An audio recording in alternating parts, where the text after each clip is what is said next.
Are you an athlete who struggles to get off the line? Well, after training hard for years, I was always the athlete who got beat off the line and struggled with acceleration. Short explosive speed was easily my weakest link as an athlete my entire career. That was until a few years later when I met NFL speed development coach Les Spellman. He mentored me to be a great coach, but also learn the science of acceleration development. I not only took my acceleration from trash to fast, but I have also been able to help thousands of athletes on my Speed Academy program also transform their acceleration. In this video, I'm going to show you the only 2 exercises I needed to help athletes improve their acceleration.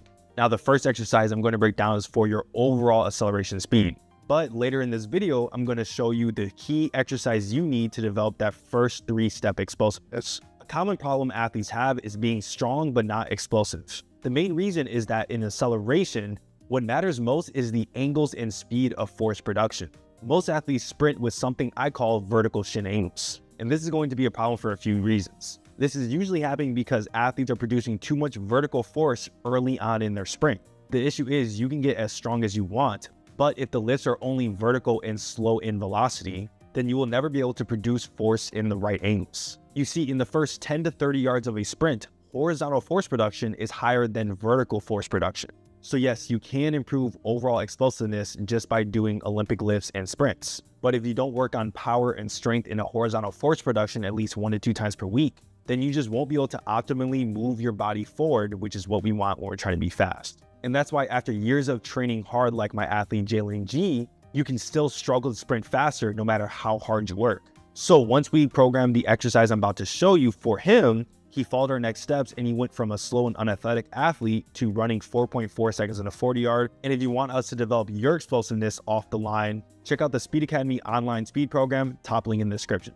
This is also why Randy Huntington, the coach of one of the fastest accelerators of all time, Soo Bing Tian, famously promoted that you need to develop force at the right speeds and angles. If you only get strong at vertical angles and slow speeds, then you're going to see good gains in the standing vertical jump, but your vertical jump from an approach and your sprint speed after 10 yards is probably going to suffer. And if that's not convincing enough, just take a look at this NFL Combine sprint workout we did with Les Spellman. All of these NFL athletes are getting faster by using this exercise I'm about to show you.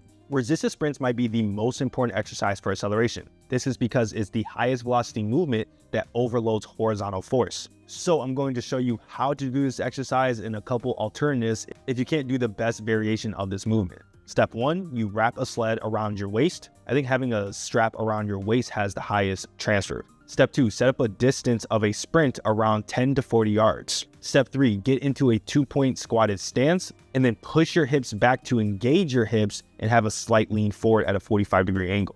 Step 4, project your body forward, focus on throwing your shoulders straight forward, and every step you take, don't just step or drive the foot out, drive the foot down and back under your center of mass or your hips. Step 5, sprint as hard as possible. Step 6, rest 1 to 2 minutes per 10 yards you sprint and repeat for enough total volume. But regardless of how much weight you use or what type of sled you're using, the most important thing you need to focus on is not overstriding or over pushing.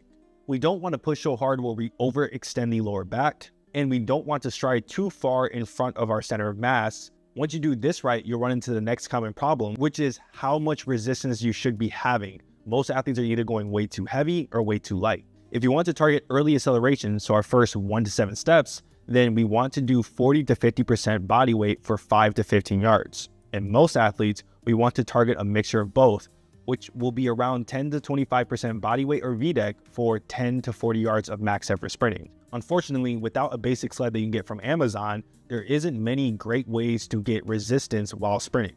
But you do have a few options that I'm going to show you that will range from $0 all the way up to $1,000+. The best free option that most people can do is hill sprints. For most athletes, we don't want an overly steep hill, but if your goal is early acceleration, so your first 1 to 3 step explosiveness, it might be beneficial to go very steep.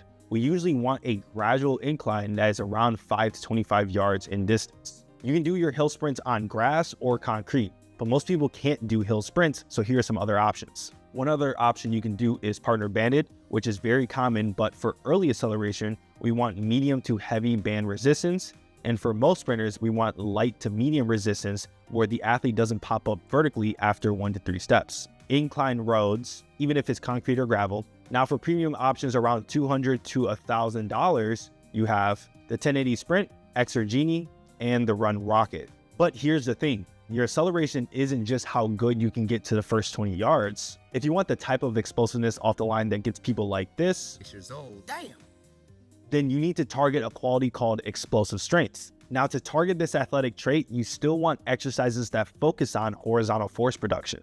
But unlike your overall acceleration speed, your first 3-step explosiveness can be improved with much less sprint training needed. You actually can see a lot of gains from the weight room and from basic plyometric exercises. So all this means is that we need a power exercise that focuses on jumping for distance. So first I'll show you a beginner version, then I'll show you my favorite variation that I program in the Speed Academy for my athletes who run this in the 40-yard dash after only 4 months of training. If you want to hop on the Speed Academy to develop your short explosive speed, click the top link in the description. For the beginner version, all you need is space to jump forwards. The first step, we want to simply start with our hands above our head. The second step, we want to take a solid relaxed breath in. Third step, we want to drive the arms down aggressively while also hinging and dropping into an athletic stance. The fourth step, we want to push into the ground and jump as far as possible. The fifth step, we want to land on our midfoot and mark down where we land based off our heel. The sixth step, we want to repeat this for 3 to 8 sets of 1 to 3 reps and try to beat our distance every workout.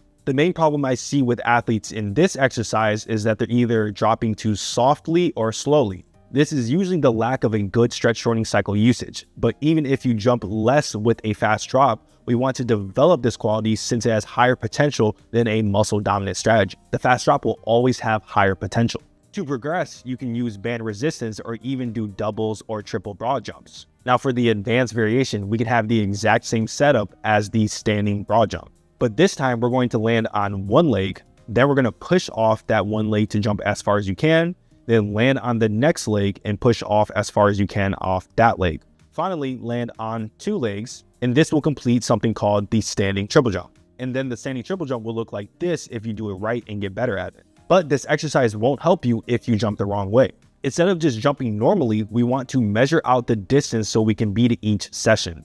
If you don't track, then you can't improve. The next thing is making sure you're pushing with your posterior chain and not jumping only vertically. This is a knee dominant strategy, and we want to develop our short explosiveness from the posterior chain. But before you jump into doing these 2 exercises, you need to do one key principle correctly or nothing will improve. The weird thing about speed development is that you can't add load to every exercise you do.